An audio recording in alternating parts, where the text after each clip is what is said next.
Agora, eu recebo em nossos estúdios a advogada Carolina de Lulo Ferreira, especialista em direito empresarial. O assunto é contrato de compra e venda. Boa noite, doutora. Boa noite, Maurício, e todos que estão assistindo. Esse assunto, eu acredito que seja um assunto de interesse geral.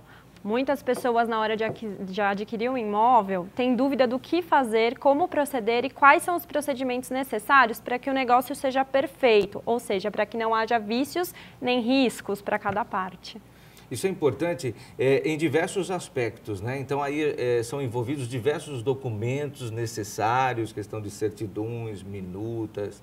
Quais são aquelas dicas iniciais, assim, uma pinceladinha, porque o tempo não é tão grande e a gente pode, pelo menos, orientar dessa forma. O primeiro procedimento que todos os advogados aconselham os clientes a fazer é exigir que o vendedor ele apresente todas as certidões dele e, se ele tiver uma pessoa jurídica, da pessoa jurídica. Quais certidões são essas? De protesto com o Serasa, de processos de distribuições cíveis, trabalhistas, tributárias e criminais, e também com relação à Receita Federal. Por que isso é importante? Às vezes, alguns vendedores possuem mais dívidas do que patrimônio e, pela lei, ele não poderia fazer a venda desse imóvel se ele possuir mais dívidas. Então, isso pode acarretar um risco para o comprador absurdo, muito grande. Então, esse é o primeiro passo, exigir todas as certidões, verificar se todas estão negativas ou se existem processos ou algumas dívidas, por que elas existem e se elas são inferiores ao patrimônio dele,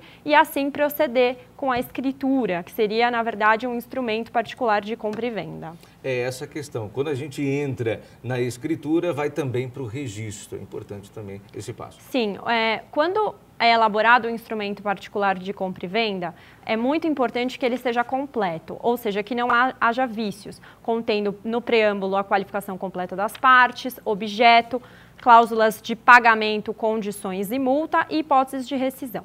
Depois que ele estiver formatado e perfeito, é essencial que ele seja levado a registro na matrícula do imóvel. O que é isso? É um documento que fica no cartório de registro de imóveis que conta toda a história desse imóvel. E é lá que vai se operar a transferência da propriedade. Então, só quando você fizer o registro é que efetivamente você vai ter a propriedade do bem. Agora, Carolina, tem uma dúvida que eu tive e eu acho que muita gente deve estar tendo nesse momento. Se a pessoa não faz o registro, qual é o risco que ela corre? Existem riscos tanto para o vendedor quanto para o comprador.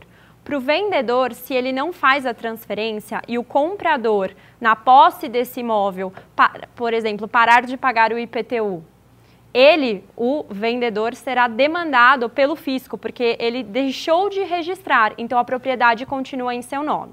Outro risco, por exemplo, é que o comprador não vai conseguir fazer a venda desse imóvel, porque ele não consta lá como proprietário. Outro risco também que se corre é que o vendedor, agindo de má fé, venda esse imóvel para um terceiro. E aí você vai entrar num imbróglio, você vai ter que entrar num processo judicial para discutir quem tem o direito de propriedade sobre esse imóvel, sobre esse contrato e quem estava de boa fé. Então, é muito importante que se faça o registro para evitar todos esses riscos. Quer dizer, o contrato tem que ser por completo. Aquela coisa do contrato de gaveta não existe mais e nem é praticado. Carolina, tem as questões da minuta e de outros detalhes que aí vocês podem orientar até de uma forma mais amplificada esses passos que as pessoas devem dar. Sim, com certeza. O advogado consegue auxiliar na confecção total do instrumento e amarrar ele para que não haja riscos nem prejuízos para nenhuma das partes. O objeto ele tem que estar completo, constando toda a descrição do imóvel e, mais importante de tudo, constar as condições e a forma com que o pagamento vai ser realizado. E, se ele não for, as multas que incorrerão nesse caso. É importante que você saiba passo a passo, por isso que a Carolina ela é especialista em direito empresarial e está aqui nos orientando. Então, ficam aí diversas informações e o que mais a gente pode se estender nesse caso de contrato de compra e venda, Carolina? Existem contratos que são firmados entre particulares e nesses contratos de compra e venda incidem impostos. Então, as pessoas têm que ficar atentas porque tem que fazer o recolhimento do ITBI. Ou seja, toda vez que você assinar um contrato de compra e venda, tem que se dirigir ao Atende Fácil ou ao Poupa Tempo para fazer o recolhimento do imposto, 2% sobre o valor da venda. Se você vender um imóvel e o valor desse imóvel for superior ao valor que consta na escritura ou na sua declaração de imposto de renda, também vai incidir ganho de capital, que é um valor que você tem que pagar em cima daquilo que você ganhou com essa venda. Qual a forma de evitar isso? Se você proceder à venda proceder à compra de um imóvel novo, dentro de 180 dias, você fica eximido de recolher esse tributo.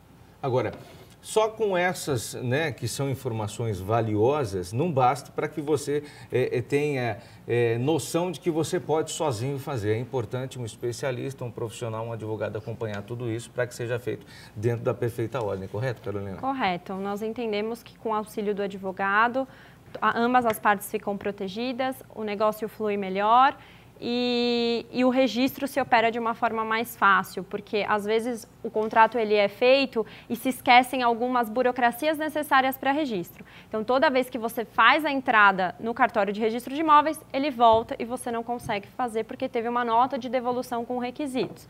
O advogado ele já presta atenção em tudo isso e já elabora uma minuta completa.